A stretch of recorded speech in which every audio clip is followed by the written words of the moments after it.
The 4th Street Festival of the Arts and Crafts is set to return this Labor Day weekend. Holden Abshire reports. Don Adams says art is a circular process. Artists create a piece, someone sees it, and then the artist lets it go. But with art shows canceled during COVID-19, the process was incomplete. Artists had little time to interact with patrons and more time to experiment with new ideas. But you know what? I would appreciate going to an art fair again and getting feedback, because that's one thing that art fairs are really wonderful for. You get to sit there and talk to people about your work. Luckily for artists such as Adams, in-person fairs are returning, including the 4th Street Festival of Arts and Crafts in Bloomington this Labor Day weekend.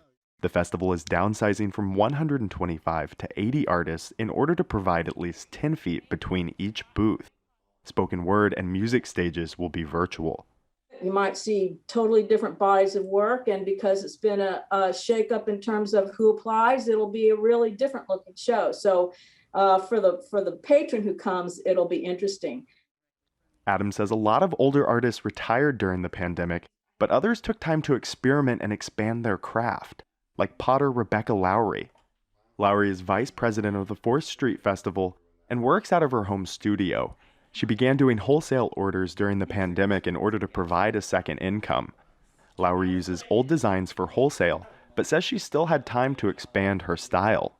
My new work is a lot more textures and a lot more painting on it with a lot more colors, and is a little bit darker, which may be a reflection of the pandemic. I don't know. Lowry experimented for 18 months, but that doesn't mean that she has 18 months worth of work to sell. She spends most of her time fulfilling wholesale orders. As a result, she says she's going to have to be more particular about the shows she attends. I prefer going to towns where people like my work, and I know that I'm going to get a good response and be able to interact with an art-friendly community, which Bloomington has always been. For Indiana News Desk, I'm Holden Abshire.